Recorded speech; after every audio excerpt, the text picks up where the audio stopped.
Welcome to Get Into the Business. My name is Pootie, and today you tuned in to our very first episode. And today I got a special guest with me, the one and only Blase. How you feeling, bro? It's good, bro. It's good. Man, happy to have you in, bro, for the first episode. I mean, I'm happy to be here, bro. Couldn't think of nobody else. Yeah. For sure. You've been dropping good songs and good tracks, and I've been liking what you're doing. So I just wanted to have you in and have a conversation with you. For sure, man. So I kind of want to start off by first asking you about your upbringing. What were you like coming up as a kid?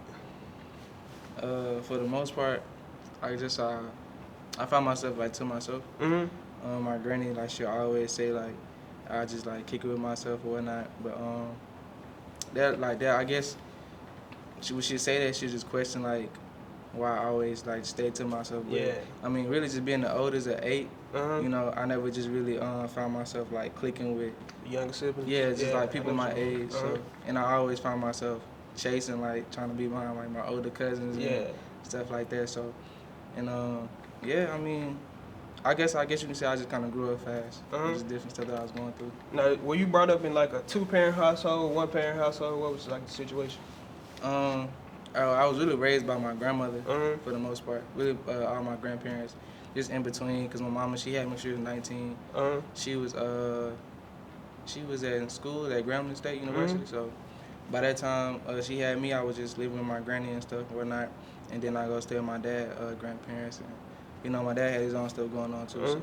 So throughout that time, I know from knowing you that you grew up in both Shreveport, Alexandria, and Natchitoches Central. Yeah. Talk about how those cities affected you coming up. Shoot, Natchitoches, that was like the only city where I really didn't have like no real like family or whatnot. So like, and the city was already small. So when I'm going to these different schools or whatnot in Natchitoches, a lot of my peers, they in school and like outside with their family members, like cousins and stuff. So What high school you went to? I went to Natchitoches Central. Oh Yeah, you beat so- y'all. You beat y'all. Yeah, I mean y'all, you know. But yeah, for the most part, like everybody around me had like kinfolk for real. I didn't really have that like in Natchitoches. So when I like build my kinfolk and like my family and whatnot, I'd be in Alexandria or Shreveport. So really Alexandria like is like really my real home. You know what I'm saying? That's where all my people are. Yeah. So Natchitoches, it was like if I was out there, I was really just like looking out for my brother and you know just really like being like a hard head for real, cause people like just trying to mess with us and stuff like that. So I really wasn't trying to go for that. Do you feel like rappers from smaller towns get like a bad rep, or they don't get enough shine as far as on the big stages of the world?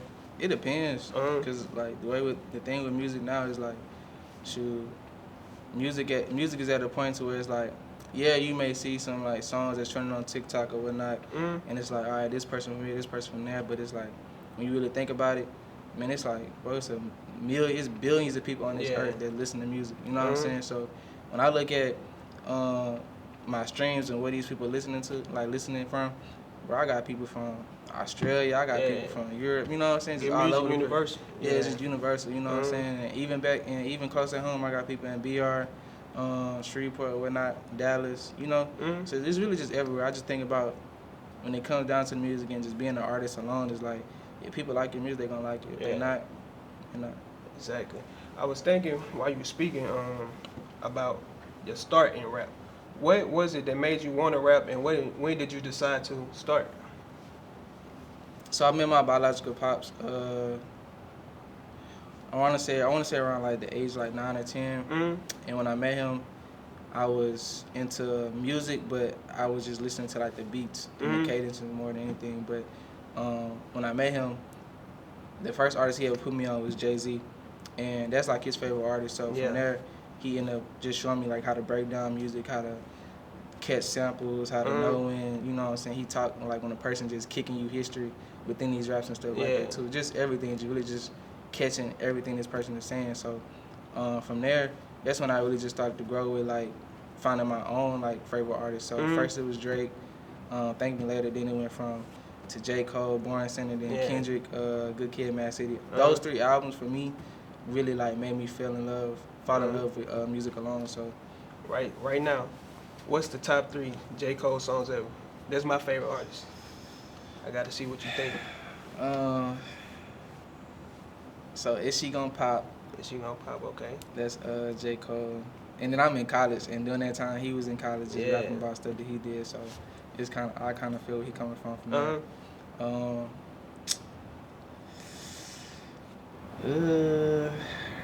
I'm trying to see. No Role Models is the number one song by Jay-Z. I'm gonna say by No J. Cole, Adolescence. No Adolescence. Yeah, No Adolescence. That hit home too. Uh-huh. That's on 2014. And my third one, I'm gonna say Kevin's Heart. Kevin's Heart? Yeah. You like that one?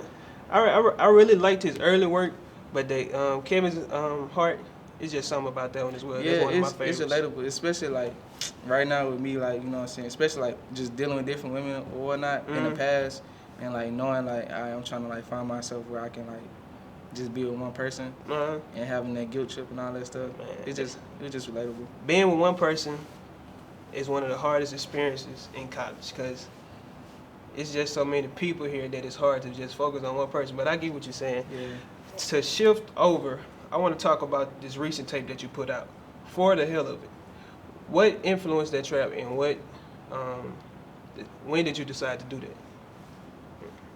So I was really working on this project like on and off over the summer, this past summer, and I had found myself like having writer's block, and I just found myself was like at my cousin crib all the time, and at my cousin crib, Cul-de-sac, Josh Simmons, Wakai, and all you know, these local artists from VR. Just being around them and watching them work, it just kind of like inspired me to just be like, you know, just go in the studio, just do the work, whatever, go through beats, whatever, just do something.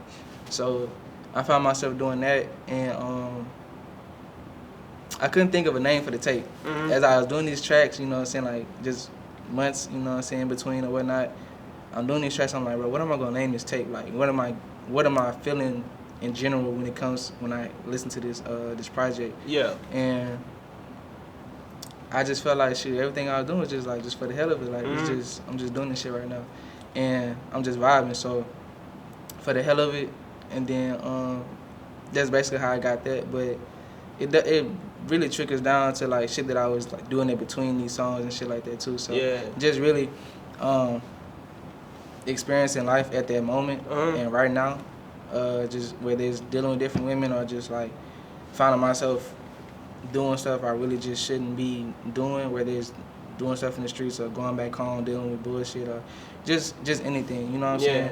Partying, whatever I was feeling, it was just, that's what it was. So yeah. And I know a lot of people struggle with trying to put out their art and putting their art out on the front street. Tell me, how does it feel to now have finally put this tape out? It feels good, bro. Like, growing up, in my family, like, everybody played sports and whatnot. So I didn't play every sports your first love? I think it is for every black child on some shit. If you really think about it. For me, it was, you know what I'm saying, basketball, football, baseball, track, soccer. Like, I played every sport that I felt like I could play. And just to like give myself a chance and like an experience. I've always been like, just let me experience it. I might not have to like it. Yeah. Just allow myself to experience it. You know what I'm saying? So from there on, when I found myself like not really, I guess, growing in sports like I wanted to, I just realized, okay, let me do this. Let me try something else. Let me try and make music. And it went to when I made it to BR and I'm around these different artists, this underground scene. Yeah. Coming from a small city to BR, it's just like, damn, okay, they really out here making music. It's different. Yeah. So I was in high school like saying, I want to do this, I want to do that, and I'm thinking I have to move to LA or New York or something just to go make music, and it wasn't even that. You know what I'm saying? So. Really putting out this tape and just watching everybody just tapping in for real, it boosted my confidence a little bit. Even when I'm recording, you know what I'm saying, I feel like I lack confidence in between songs or whatnot, but it's just, you know, it's growth over time. Yeah. It's something I really care about and it's something I really enjoy. So, I heard you speak about Cul-de-sac. Did they have an impact on this tape that you dropped? Shoot, I was where I recorded most of the songs. I was at their little spot. You know what I'm saying? So basically, studio. It's my cousin crib, and he got the studio, and that's what like the whole cul-de-sac just go record at basically. Okay. So I'm around these different artists and stuff, and like different influences. Like, you know what? Let me get in here too, basically. Yeah. So you're not in cul-de-sac, correct? No. Okay. That's my cousin. That's my cousin group. Shout out Josh Simmons. Shout out Josh. And they all from BR area, but just yeah, bro. They just they let me slide in there, do my thing on the mic or whatnot, work or whatnot. So you get it. Tell me, why should people listen to this tape? If you was just on the street selling tapes like back in the day, what would you tell people they need to listen to this for? If you want to find yourself just like vibing for real, but we just want to hear something different. If you want to hear another person's story, because I tell stories in these songs, you just have to listen. Sure.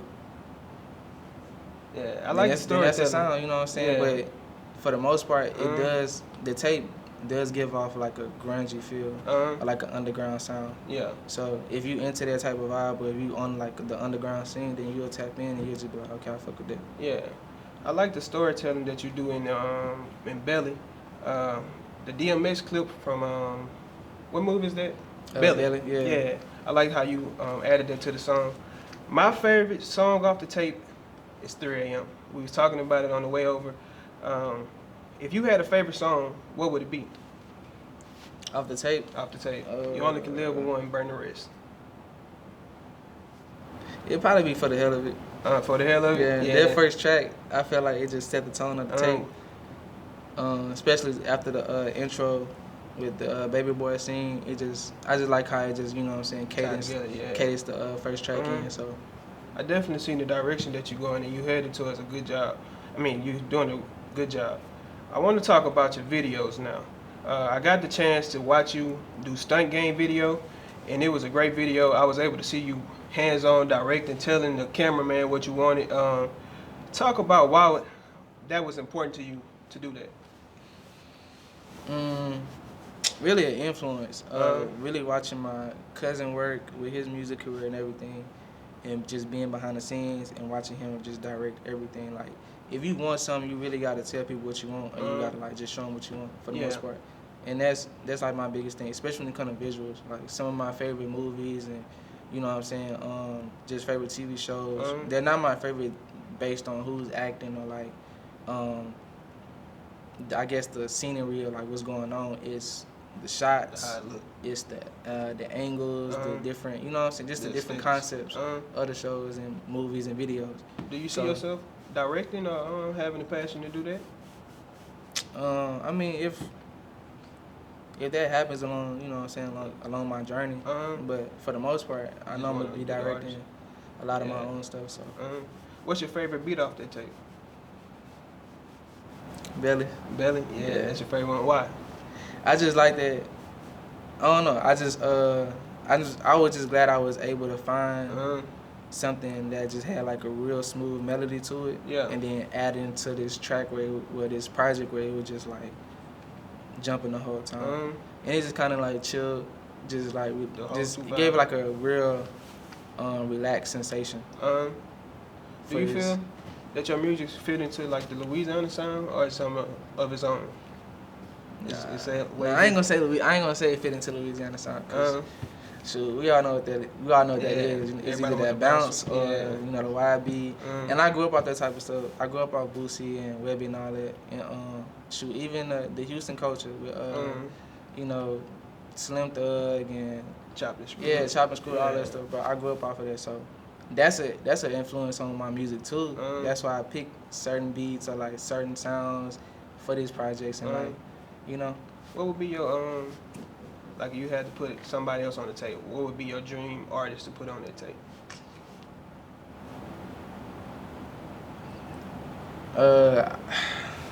My dream artist that I want to collab with is gonna be Kendrick Lamar. Kendrick Lamar. So I feel like for this tape, that wasn't gonna happen just based off the sound. I mean, it could have. You never know. You know, that's Kendrick. He won the top 3. Yeah, he be on some different shit every now and then. But if I had to pick somebody, it'd probably be between D Savage and D Savage. It'd probably be between DC2 Trill, D Savage, and Seti Hendrix. Yeah. Speaking of them guys, the DC2 Trill, you said right. I know he do a lot of videos with AMD visuals. Do you like those videos? Yeah, I videos. for sure like his work. A&D, he nice for sure. Who would you want to work with as far as directors and stuff like that? Directed by Frankie, bro. Frankie. Get at me, bro. Yeah. Get at me. Directed by Frankie. I sent him. Great work in Free Water. Yeah, Free Water.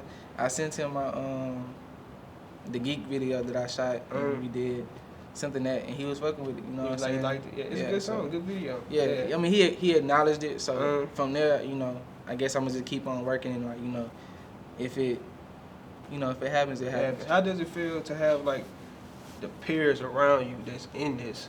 How does it feel to have them solidify your work or validate what you're doing?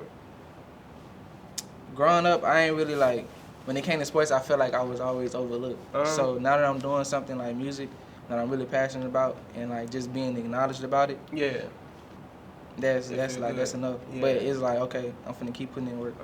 You gotta keep going work no matter what. I see that you're a fashionable guy, man, from just looking at you and being with you. Talk about the importance that fashion had on your life. So, with this whole fashion thing, bro, I always tell this story to like certain people that I'm just real cool with. But it was this moment where I was staying with my grandma and she had me going to the Boys and Girls Club for the first time. I ain't never been. So I ain't know nothing about it. So she telling me, you know what I'm saying, go in there, get ready, I'm finna drop you off. All right, cool. And all I had was some water shoes. You know the water shoes you wear to the... at the bottom? Like the shower shoes? Nah, like the ones you wear to like the water park or something. Oh yeah, the little water shoes. The whole foot. Yeah, I had them and some Walmart 10 boots. So I'm like, man, what I'm finna... Grandma, what they supposed to be doing in there? You gonna play basketball, whatever, whatnot? All right, cool. So I'm like, you know what? I can't play no basketball in no boots. At that age, I'm thinking like, you know what I'm saying? Yeah. So I just threw the water shoes on with the tube socks and just kept pushing. Had some shorts on. It was fresh back in the day. Nah, it was just like, shit, that's what I had. But as I grown and like started to like get different things, like shoes, t-shirts or whatnot, I just started to appreciate that and start taking care of it. You know what I'm saying? Like growing up, I didn't really just have like that opportunity where I can just go buy shoes and do this and all that. You know what I'm saying? My mama, she had 6 kids, all boys. So and I'm the oldest, so it's like I know my mama ain't got it. They may not know it when she ain't got it, but I know. So I'm not gonna ask for it. Yeah. But if I got it, I was appreciative and I took care of it. Yeah. Talk about how getting to college expanded your fashion sense. Or did it at all? It did. I mean, it did, because being from Natchitoches and Alexandria is like, nah. Well, really just Louisiana. We ain't really got nothing. Yeah, we really have like the regular skinny jeans, white tee or whatnot, and it's like, okay, that's your safe dress code as a man. That's your uniform almost. Yeah, that's like a uniform. So, shoot, being able to just be like, you know, I'm on college, I'm just gonna do what I want to do with these clothes, and I do that. Yeah. You know what I'm saying? I put on what makes me feel comfortable and what feels good to me. And shoot, people acknowledge it, and they fuck with it. That's cool. Yeah. I see you gonna get a chance to model as well in New York for the Fashion Week. Yeah. Yeah. Talk about that opportunity and how that came about.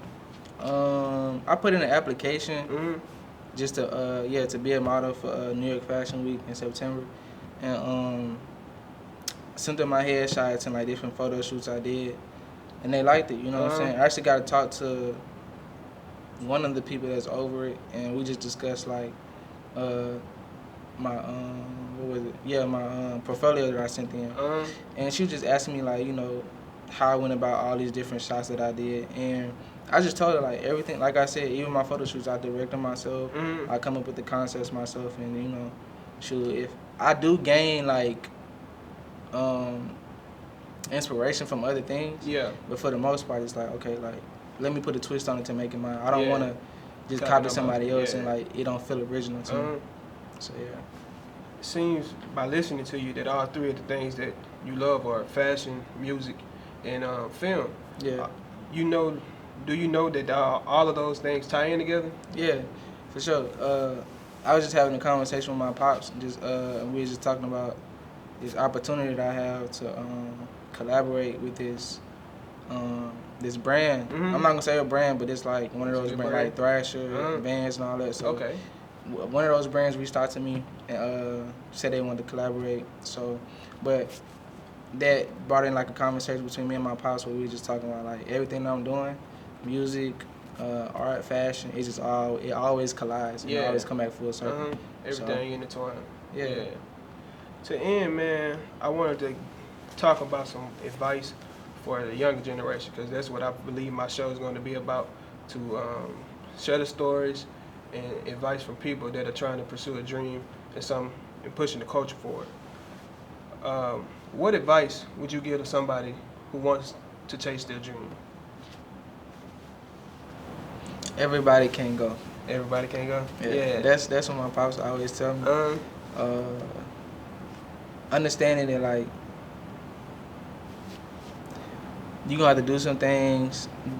Don't be a sellout, but you gonna have to do some things to get to where you wanna be. But understanding like even like the people that you love the most, everybody can't go, because everybody not gonna understand what it's gonna take to get to where you wanna be. You know what I'm saying? You can be working to eventually put yourself on a pedestal to where you can bring other people up with you. Yeah. And to that point, even when you get there, it's like I'm trying to bring you up, but if you don't want to come, it's like I can't make nobody do. You know what I'm saying? So yeah, everybody can't go. Our boy Q always say, everybody can come to practice, but everybody can't come to the game. And that always stuck with me. But that's real. Yeah, that's real. Just stay true to yourself. If you're doing something you want to do, just, you know what I'm saying, stay committed. Yeah. As a dream gonna come true, you hard work and consistency. What are some things that you wish you would have known starting out in just life and then rap?